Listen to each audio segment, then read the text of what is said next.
5월에 훈풍이 불어오는 계절입니다. 5월의 주제는 가정입니다. 가정의 달인 5월에 가정을 위해서 기도하시기를 바랍니다.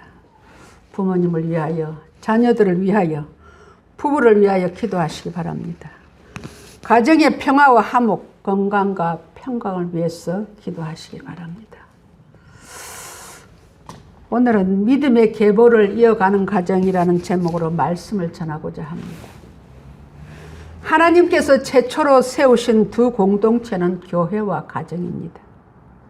인류 역사상 숱한 제도와 문화가 등장했다가 사라졌지만 교회와 가정은 여전히 사라지지 않고 인류에게 지대한 영향을 미치고 있습니다. 교회는 우리의 영적인 성장을 도와주는 곳이라면 가정은 사적인 생활의 평화와 행복을 만들어주는 공간입니다. 가정을 이루는 가족은 무엇보다도 혈연을 바탕으로 존재한다는 점에서 소중하고 아름다운 것입니다. 아울러 가정은 사회를 이루는 기초이고 바탕입니다. 사람에게 이성과 감성이 공존하는 만큼 가족은 결코 쉽게 말로 표현할 수 없는 그 무엇을 안겨주고 있습니다. 그러기에 가족끼리 평소는 무심하다가도 어디 먼 곳에 갈 때면 가족 사진을 수첩에 넣고 여행하다가도 들어 가족 사진을 꺼내보곤 합니다. 이 세상에서 가장 가슴 뭉클한 것 중 하나는 다소 빛바랜 가족 사진이 아닌가 합니다. 거기에는 더 없는 잔잔한 사랑과 기쁨, 그리고 희망이 있고 차마 말하지 못했던 어떤 미안함과 아쉬운 마음이 뒤엉켜 있습니다. 그런 우리나라의 최근 변화를 겪고 있습니다. 가족이 무엇보다 고령화에 따른 1인 가구가 크게 증가하고 있다는 사실입니다. 통계청에 따르면 2010년에는 23%를 기록하고 있던 1인 가구가 이제 2020년에는 29.6%, 2030년에는 32.7%가 될 것이라는 추산입니다. 여기에는 결혼을 미루고 있는 젊은 층과 혼자 사는 노인층의 증가가 그 주요 요인입니다. 최근 1인, 2인 가구가 인구의 절반을 가까운 현실은 고전적인 이제 대가족 제도가 다른 상황에 이미 우리 사회가 진입했다는 것을 보여주고 있습니다. 변화하는 것은 가족 구성만 아닙니다. 현대의 가족 역할 또한 빠른 속도로 변하고 있습니다. 대다수 사람들은 세상에 태어나서 초등학교부터 각종 교육을 받다가 성인이 되어서 취업하고 결혼해서 새로운 가정을 이루고 삽니다. 그러다가 나이가 들면 퇴직하고 노후 생활을 하게 됩니다. 문제는 이렇게 정형화된 생애 주기에 주요 지점들이 적지 않은 위협을 받고 있다는 사실입니다. 어렵게 취업 경쟁을 뚫고 직장을 잡아도 언젠가부터는 퇴출의 불안을 안고 살아가게 됩니다. 요즘 직장인들 가운데 퇴근하고 나서 다른 기술을 배운다든지 또는 다른 공부를 한다는 분도 꽤 있더라고요. 그리고 자녀를 결혼시키고 난 다음에는 사회적으로 소외되고 경제적으로도 어려움을 겪게 되는 쓸쓸한 노후를 맞이해야 하는 것이 지금 우리의 현실입니다. 이런 암울한 가운데서도 오늘 하나님께서는 우리에게 주시는 메시지는 희망적입니다. 오늘 본문은 다윗의 고백입니다. 여러분, 다윗이 누구입니까? 사도행전 13장 22절에 보면 하나님께서 내가 이새의 아들 다윗을 만나니 내 마음에 맞는 사람이라, 내 뜻을 다 이루리라고 하시면서 하나님이 약속하신 대로 이 사람의 후손에서 이스라엘을 위하여 구주를 세우셨으니 곧 예수시라고 말씀하셨습니다. 다윗의 혈통을 통해서 예수 그리스도를 이 땅에 보내주시겠다고 약속을 받은 이 다윗의 고백이 오늘 시편에 나와 있습니다. 25절에 보니까 내가 어려서부터 늙기까지 의인이 버림을 당하거나 그의 자손이 걸식함을 보지 못하였다고 말씀하고 있습니다. 무슨 말입니까? 의인은 하나님께서 버리지 않는다고 말씀하십니다. 의인은 누구를 말합니까? 하나님을 잘 믿는 자를 의인이라고 말합니다. 또한 의인은 어떻게 만들어집니까? 성경은 믿음으로 의롭게 된다고 말씀하고 있습니다. 성경은 믿음의 사람을 의인 또는 의로운 사람이라고 말하고 믿지 않는 자를 악인 또는 불의한 자라고 기록하고 있습니다. 하나님이 온 땅을 물로 심판하실 때에 노아의 8가족만 구원을 받았습니다. 왜 그 가족만 구원을 받았을까요? 창세기 6장 9절에 보면 노아는 의인이요 당대의 완전한 자라고 말씀하고 있습니다. 노아 한 사람 때문에, 의인 노아 한 사람 때문에 그 가족이 구원을 받은 것입니다. 여러분과 저는 의인인 것을 믿으시기 바랍니다. 할렐루야. 입으로 시인하여 구원에 이른다고 했습니다. 아멘도 좀 잘하시고 말씀을 팍팍 가슴에 이렇게 꽂히시길 바랍니다. 할렐루야. 그 다윗이 인생 말년에 고백한 내용입니다. 오늘 말씀은. 다윗은 어린 목동일 때부터 이스라엘 왕을 지내고 살아온 경험에 의하면 믿음의 사람은 어떤 경우에도 하나님이 버림을 받지 않는다는 말씀입니다. 본인도 사울이 집요하게 죽이려 했지만 하나님이 버리시지 않으셨기에 여기에 이르렀다고 고백합니다. 여러분, 믿음의 사람은 고난을 당하고 어려움을 당할 수는 있지만 하나님께서 아주 망하게 하시지 않는다는 사실을 믿으시기 바랍니다. 할렐루야. 오늘 우리 읽었던 바로 앞절에 24절에 보니까 그는 넘어지나 아주 엎드러지지 아니함은 여호와께서 그의 손으로 붙드심이로다 고 말씀하고 있습니다. 그러고 나서 다윗은 그의 자손이 걸식함을 보지 못하였다고 고백합니다. 여러분, 걸식이 뭡니까? 쉽게 말하면 빌어먹는다는 거 아닙니까? 옛날에 우리 빌어먹을 자식 뭐 그런 소리 많이 했잖아요. 걸식, 의인의 자식은 어떤 경우에도 그런 걸식할 정도로 그렇게 하나님께서 잠담하게 만들어주지 않는다는 사실입니다. 문제는 의인의 자손도 믿음의 계보를 따라야 이런 복을 받는다는 것입니다. 우리가 믿음의 계보를 이어가려면 우리가 어떻게 해야 될까요?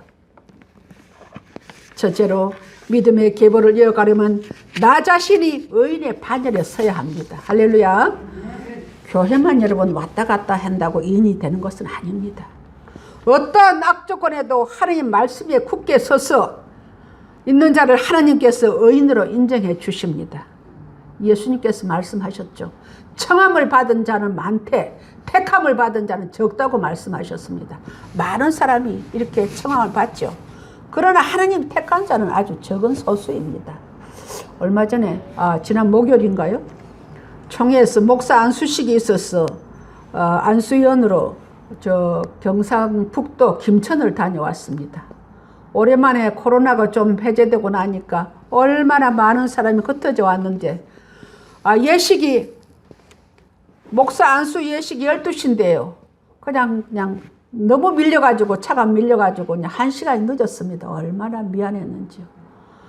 그래서 제가 생각했습니다. 세상 이렇게 갇혀있다 풀어놓는데 이렇게 많이 나오는데 교회는 왜 이리 한가할까? 왜 이리 한산할까? 하는 아픈 마음이었습니다. 코로나 사회적 거리두기가 많이 완화되었습니다. 그동안 우리는 통제 위주의 방역 정책으로 지난 2년간 한국 교회는 예배를 침해당해왔습니다. 하나님께 구별하여 드리는 거룩한 예배가 온라인으로 대체되면서 예배의 거룩성이 땅에 떨어져 짓밟히고 수많은 교회가 문을 닫았습니다. 그에 편성하여 2년이 넘도록 교회에 출석하지 않은 장기 결석자들도 많이 생겼습니다.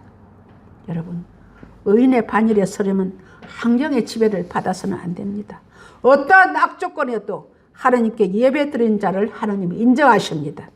천국은 침노하는 자가 차지한다고 했습니다. 아멘입니까? 네. 하나님의 우선의 삶을 살지 않고 내 우선의 삶을 사는 자에게 하나님은 학개서 1장 6절에서 이렇게 말씀합니다. 너희가 많이 뿌릴지라도 수입이 적으며 먹을지라도 배부르지 못하며 마실지라도 흡족하지 못하며 입어도 따뜻하지 못하며 일꾼이 싹을 받아도 그것을 구멍 뚫어진 전대에 넣음이 되느니라고 했습니다.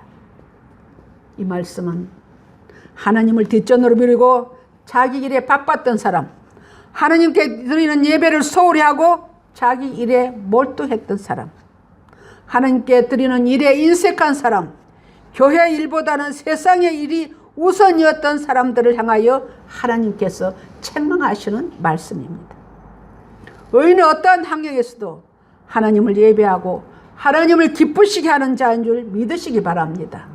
나는 의인의 반열에 서 있는지 그렇지 않는지 점검하시는 저와 여러분 되시기를 주의 이름으로 축원합니다. 두 번째는 우리가 의인의 계보를 이어가려면 내 자손에게 신앙을 대물림해야 됩니다. 25절 하반절에 보니까 그의 자손이 걸식함을 보지 못하였다고 말씀합니다. 그의 자손은 의인의 자손을 말합니다. 부모의 신앙을 물려받은 자손에 하나여 하시는 말씀입니다. 아무리 믿음의 사람 의인이라도 그 자식에게 믿음을 물려주지 못하면 그 자식이 이런 복을 받지 못한다는 것입니다. 성경에는 믿음의 계보를 이어받지 못하고 망한 제사장 가정이 있습니다. 바로 엘리 제사장 가정입니다. 아버지는 제사장이지만 그의 아들들은 하나님을 알지 못했다고 성경은 말하고 있습니다. 사무엘상 2장 12절은 엘리의 아들들은 불량자라 하나님을 알지 못하였더라고 말씀합니다. 그들은 하나님이 주신 복을 받지 못하고 한날 한시에 전쟁에서 전사하고 맙니다.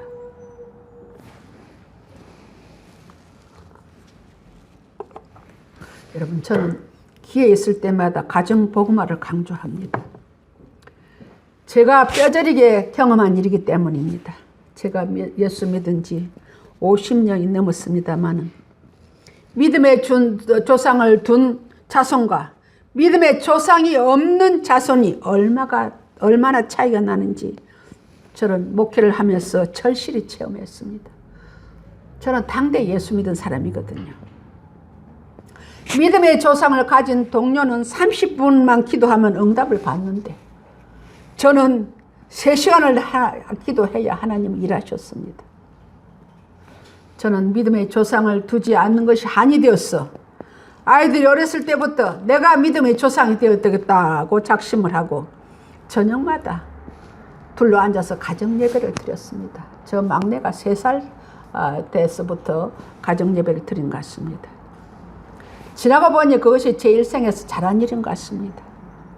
지금도 저들이 주일 성수하고 온전한 11조 생활을 하는 거 보면 나는 저들에게 아무것도 유산을 남길 것이 없지만 하나님께서 저들의 삶을 보장해 주실 것이라는 것을 확신합니다.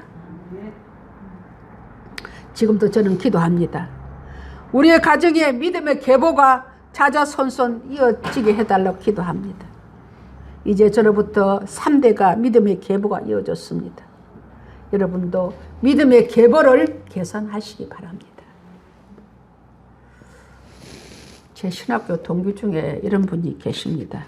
시골에 계시는 어머니가 열심히 교회를 다니셨습니다.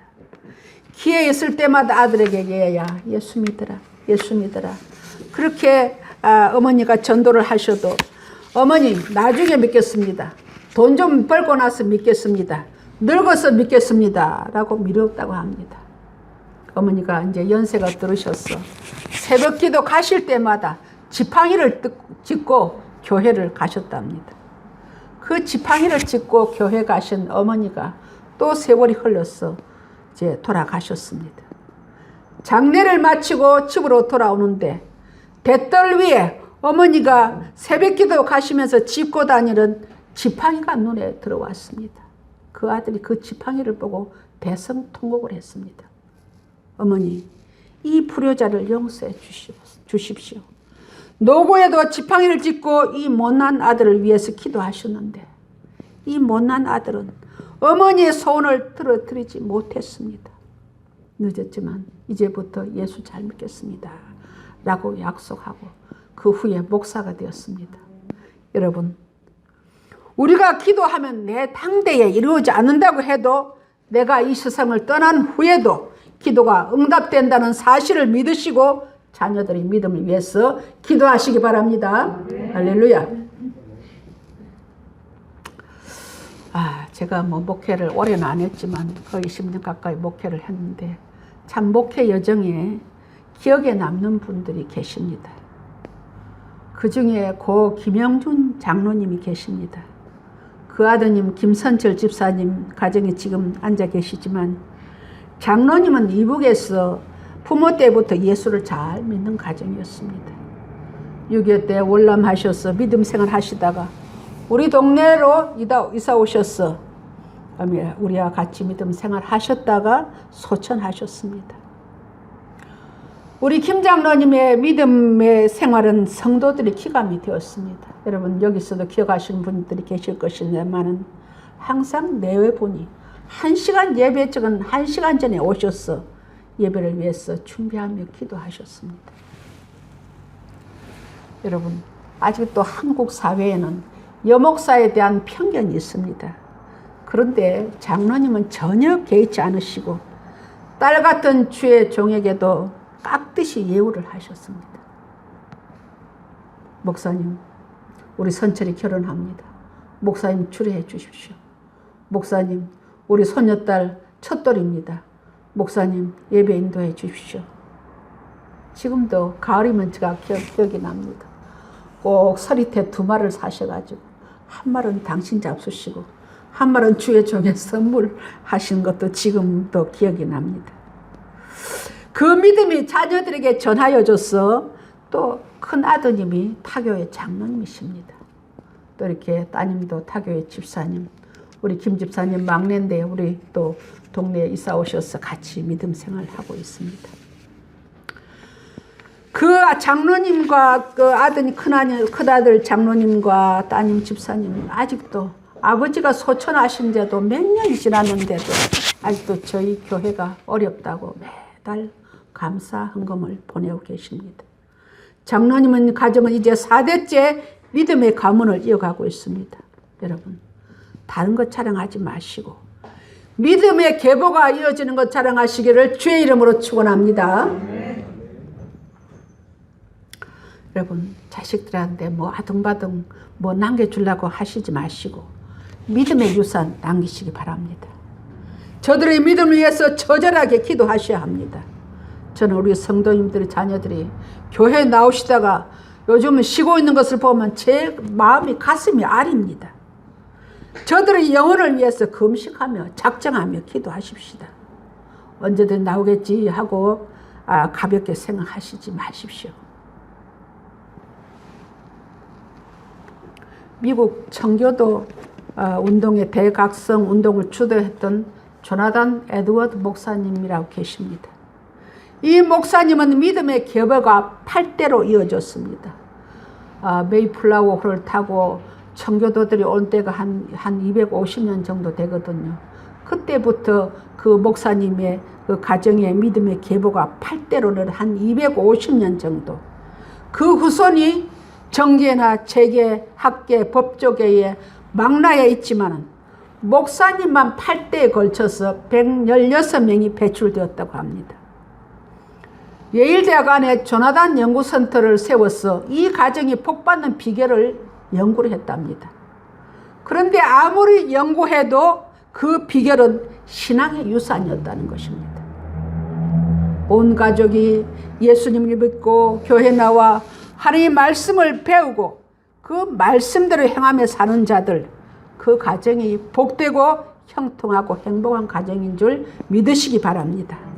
그러므로 여러분 가정이 영원히 행복하고 형통한 가정이 되기를 원하신다면 믿음을 후손에게 물려주는 부모가 되시기를 바랍니다. 믿음의 계보가 이어지는 것을 자랑하는 성도님들 되시기를 주의 이름으로 축원합니다. 셋째는 믿음의 계보가 이어져가는 가정은 은혜를 베풀고 구워주는 자가 됩니다. 오늘 우리 26절 한번 보실까요? 그는 정일토록 은혜를 베풀고 구워주니 그 자손이 복을 받는도다 라고 말씀합니다. 여러분, 부모가 심은 대로, 부모가 뿌린 대로 자식에게 복이 임한다는 사실을 믿으시기 바랍니다. 심지 않고 거두는 것은 없습니다. 흔히 말하기를 예수를 3대만 잘 믿으면 그 3대는 열매를 따먹는다고 말하고 있습니다. 저는 지금 우리 혜리가 한 두 달 조금 지나면 오지만은 참으로 그 아이를 보면 참 하나님 예수 믿는 가정의 자손을 하나님께서 저렇게 인도해 주시는군요. 그런 생각을 합니다. 아무런 뒷받침해 주는 것도 없는데도 하나님이 가는 곳마다 이렇게 하나님께서 역사하시고 인정받게 하시고 고인받게 하는 걸 보면요. 정말로 여러분 다른 것 말고 그 믿음을 후손에게 심어주는 것이 그 자녀가 잘 되는 비결인 줄 믿습니다. 의인의 반열에 선 사람은 남에게 구원을 받는 삶이 아니라 항상 베풀고 구워주는 삶을 살게 된다는 것입니다. 그 배후에는 하나님의 도우심이 함께 하신 것을 믿으시기 바랍니다. 물질을 여러분 태산같이 쌓아놓고 사는 것이 복이 아니라 주신 것에 만족하며 사는 인생을 말합니다. 시편 128편 2절에는 내가 내 손이 수고한 대로 먹을 것이라 내가 복되고 형통하리로다 라고 했습니다. 여러분 수고한 대로 먹는 것이 복 중에 복인 줄 믿으시기 바랍니다. 오늘날 일을 하고 싶어도 일자리가 없는 사람들이 많습니다. 또 일자리가 있어 열심히 일을 하지만은 일한 만큼 수고의 대가를 받지 못하는 사람들도 있습니다. 그런가 하면 힘써 일했지만 몇 달째 임금을 받지 못하여 식구들의 끼니가 어려운 가정들도 있습니다. 그리고 여러분 더 유감스러운 것은 수고하여 많은 소득을 얻기는 했지만은 밑빠진 독처럼 뒤로 빠져나가서 아무리 벌어도 감당이 되지 않는 가정도 있습니다. 각종 병원으로 빠져나가고 이것저것 뜻하지 않는 사고를 당해서 돈이 새어나가는 그런 경우도 있습니다. 그렇기 때문에 믿음의 사람은 수고한 대로 먹게 해주시고 그 자손이 항상 구워줄지라도 구인받지 않는 삶을 살게 된다는 사실을 믿으시기 바랍니다. 의인의 가정은 수입이 많든지 적든지 손이 수고한 대로 먹는 복된 가정인 줄 믿으시기 바랍니다. 그 믿음을 자손에게 유산으로 물려준 조상, 또한 조상의 믿음을 따라 믿음 생활을 잘 하다가 그도 그 자녀에게 믿음을 물려주는 가정은 자손 만대로 복이 이어져 간다는 사실을 믿으시기 바랍니다. 그런 믿음의 조상, 그런 믿음의 자녀가 되어서 자손 만대로 복을 누리는 성도님들 가정이 되시기를 주님의 이름으로 축원합니다. 아멘. 기도하시겠습니다. 하나님 아버지 은혜를 감사합니다. 우리에게 가정을 허락하신 것을 감사드립니다. 오늘 말씀처럼 의인은 하나님께 버림을 당하지 않고 그의 자손이 걸식함을 보지 못하였다고 하시니 감사합니다. 그들은 종일 은혜를 베풀고 구워주는 인생이 된다고 하셨습니다. 코로나로 인하여 우리의 믿음이 많이 위축되었습니다. 다시 힘을 내어서 하나님을 영화롭게 하며 모이면 기도하고 흩어지면 전도하는 교회 본연의 모습을 되찾게 하옵소서. 무엇보다 우리의 후손들에게 믿음을 전수하는 부모님들 되게 하시고 자녀들 또한 부모님의 믿음을 본받아서 믿음의 계보가 끊어지지 않는 우리의 가정들이 되었어 하나님이 예비하신 복을 자손 만대로 누리는 우리의 가정이 되게 하옵소서. 예수님의 이름으로 기도하옵나이다. 아멘.